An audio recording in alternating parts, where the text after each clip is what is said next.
Let's go to Darren in Connecticut. Yo, what up, Jimmy? Hi, Darren. What's up, man? I've been a fan of you guys since I was like in high school, dude. Cool. I'm a black listener. You know, I'm not one of those people that ever touches close to home, but it's like every fucking day the show's like an hour of Anthony talking till he's tired about black people. Well, Anthony just expressed something. If you heard the last show, here's what Anthony just expressed on kind of crazy anger that he has. And it's not that Anthony is mad at black people. And I know it sounds like that, and I'm not just defending a friend, because he's really not Anthony is a fucking really open... Come on, dude. Dude, I'm telling you. Listen, let me just explain why Anthony's so crazy about Obama in the last 4 years. Anthony has this tremendous fear or discomfort of people taking what he sees as his. Like, because he's a guy from... hold on, I'm explaining something to you. He sees this, he has this irrational anger towards... That's what it's about. It's irrationality. So yes, that's what I'm explaining to you. It's irrational. So Anthony's irrational is what the point is. Your answer to why the show is always about why black people suck is because one of the hosts is irrational. But it's not about why black people suck. It's about he has this irrational feeling. Anthony, we're just talking about you as you come in. But it's not. But I'm saying it's not. He can't hear you. He doesn't have his headphones on. Oh, let me put them on. But I'm giving you an answer to your question. I don't see Anthony as a racist, and I'm not saying that just because I'm on the air with him. I genuinely don't. Ooh. But Anthony is here to answer that question himself. Hi, sir. Dude, half your racism comes from the stuff that most of the racism comes from. It's just you grew up in a family that feels that way. Nope. And you had a dad that kind of you up. Nope. Yes. Nope. Yes. Nope. You grew up as a weak kid. Nope. A little bit of a pussy. Nope. That's why you cling to guns. That's why you love yelling. And that's why when anybody that comes on the air, which I respect that you're not doing now, you fucking yell at them until they don't want to talk. No, I only yell when I discuss things pretty rationally. I only yell when people start yelling over me or yeah, I really do. And you know, it's kind of So you don't think that your feelings come from an innate sense of superiority? You honestly don't think? No, here's you don't feel. You don't feel that black people genetically are inferior to you. That's why you yell sub-Saharan Africa. Do you see what I'm saying? Like you're getting your question answered, but it's not an answer that. Here's my first bit of advice: let people answer you. Yeah. No, you're right. Go ahead. Here's what I have to say. I honestly don't think it was my upbringing because I really am intelligent enough to differentiate between what my parents were yelling about and what I've seen growing up and living my life of these years. I understand what's going on in the world, and that has affected me a lot more than my family.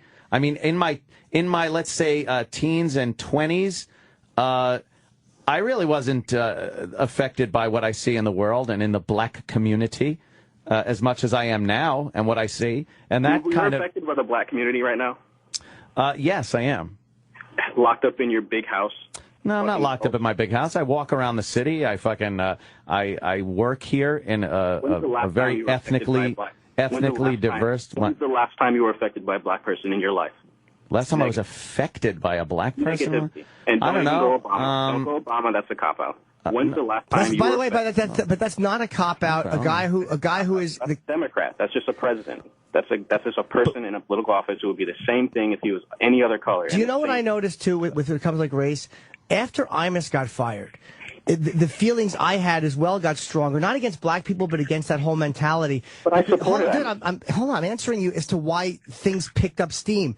You're saying, does black people affect Anthony ever? Black groups do, because a lot of times if you say the wrong thing, you're fired. It's a tremendous concern at work that you're going to say the wrong thing and a group is going to target you. And this show has been affected by the potential of Al Sharpton. Yes. It's not crazy just from nowhere. There's an atmosphere. Okay, there's an atmosphere that's been put in place that affects me personally in my everyday life, in what I can say, what I can tweet, what I can say on the air. You say whatever you want. No, I can't. No. I cannot. Thank God. What do you mean? Because nobody would want to listen to that shit. But dude, we were suspended for Homeless Charlie. You wouldn't want to listen to it. No, I've been listening to you since I was 16. What the fuck are you talking about? Well, I laughed at the Stephen Lynch most offensive so song. you're glad I can't say everything I would like to say? Because your show's not about battling. You're not the show. You, Anthony, in particular, you are not on an agenda to battle free speech. You're on an agenda to put out what you feel about black people on the air, and it's fine in its space.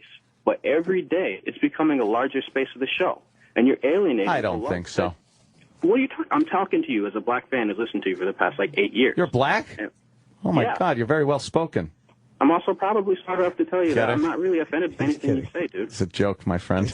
Dude, I've had 20 teachers tell me that. I'm not really So anyway, I'm telling you as a fan who supports free speech, who didn't see anything wrong with Imus because I got the reference to the Spike Lee movie. Right. I knew what he was doing. As a black listener who loved the KKK song, who's listened to you since WNW, who knows you very well because he's listened to you for years, I'm telling you, you're alienating me. Now, if you're alienating me, how are you not alienating other black listeners who are probably way more easily offended than me? I think the ones I'm alienating, for the most part, have an agenda anyway. So, and they'll listen. I have an agenda. And I have an agenda. No, I have an agenda. You might. So I'm telling you. Might. So I'm telling you as a fan. I'm telling you as a fan. You'll keep listening. I'll keep listening. You'll keep listening. I haven't listened in 2 weeks. Oh, well, I called into Jimmy's show. I didn't call into your show. Oh, well, then how do you know what I've been saying? So you lost. How do you know the show has been? For a year. So I'm supposed to assume that after listening for a year, that it's different in 2 weeks of me not listening. I'm telling you, you lost a fan because of the way you've been on the show. Yeah, a black fan. Not because I'm offended. Yeah, exactly, a black fan. Which is again you marginalizing an opinion that's not of your race. Okay, I'm not saying you offended me. Mr. Exception to the rule. I'm saying you're boring. I'm saying it's boring and not entertaining. I'm not saying it's offensive. To you. What the fuck you want? To you. Okay, so just call the show Ant on Niggers.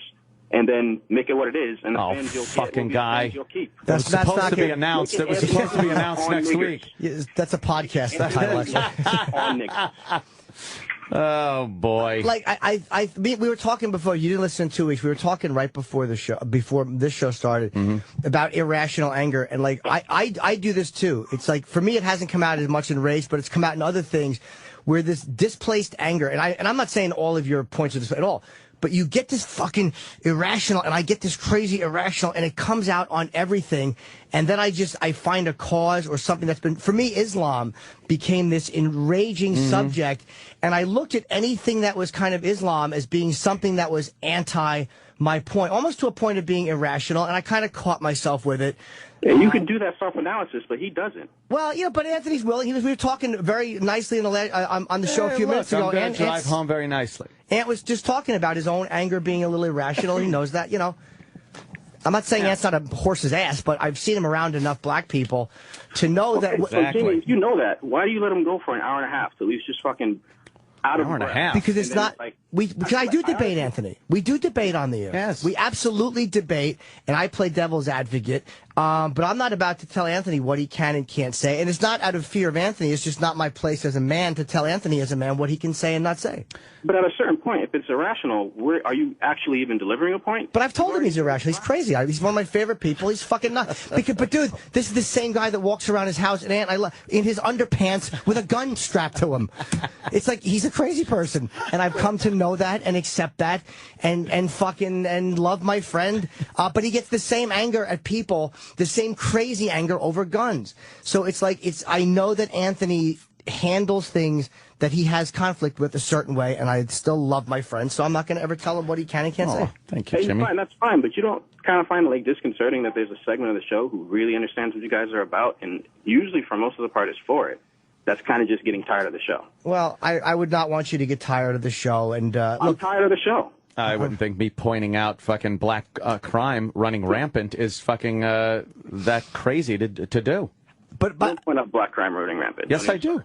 You're not here to stop crime. That's where my racial discussions usually start from, is talking about black crime running rampant and affecting how is black the big crime cities. in America any different than crime in any other country? Isn't crime normally attributed to people who are poor? It's an economic issue. The numbers don't add up for the impoverished black people and impoverished white people and the crime stats between the two. Not in the country, globally. What about globally? In any nation, who are the people that commit most of the crimes? They're the poor people. Except in those nations, if they're homogenous, nobody's going, oh, white people are all the problems. But so this is not about milk. Oof. I wonder how many listeners I just lost with that. I'd love to continue this, but I do have to go. But thank you for the call. I'm not cutting you off. I only have 25 minutes left in the show, but thank you for the call. But how about, I would like to suggest, maybe we could do this, if not today, but I would like to see if we can go X amount of days on the show where we do not mention race, or, because I talk way too much, and I know this, about trannies and sex. Oh, no. But believe me, I know that. Maybe we can do a fucking couple of days where we see if we can, without mentioning race at all, not mentioning, I will not mention sex or trans or whatever it is we are, and see how it feels to do it. That would be fun to do. Like, let's try that. Okay. I'll ring my bell a lot, but... Yeah, but like, I mean, I'd be willing to do that. It'll be a fun thing for the listeners to see if we could do it. I'd give it a whirl. Let's try it. Sure. Are we in trouble? No. All right. All right. I'll talk to you in a bit. All right. All right, take it easy. Thank you for calling in, sir. Next call. Let's go. Brett in Texas.